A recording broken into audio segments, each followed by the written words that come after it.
How to change Bank of America PIN on the app. In this video, I'm going to show you how to change the PIN for your Bank of America debit or credit card using the mobile app.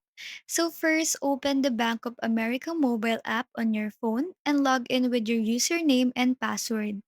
Once you are logged in and the dashboard loads, scroll down and find the card that you want to change the PIN for. Tap on that card to access the card details page.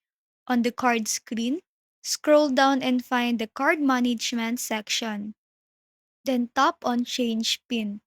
Next, Bank of America will verify your identity. You can receive an authorization code via text message or phone call. Select text message and tap Send code. Once you receive the code, enter it in the app and tap Continue. Now you can enter your new PIN. Make sure it's something secure but easy for you to remember. Confirm your new PIN by entering it again, then tap Change PIN. Now your PIN has been successfully changed. Keep in mind that you can only change your PIN once a day. And that's it. Your Bank of America card PIN is now updated. If you found this video helpful, don't forget to like and subscribe for more quick tech tips. Thanks for watching and see you in the next one.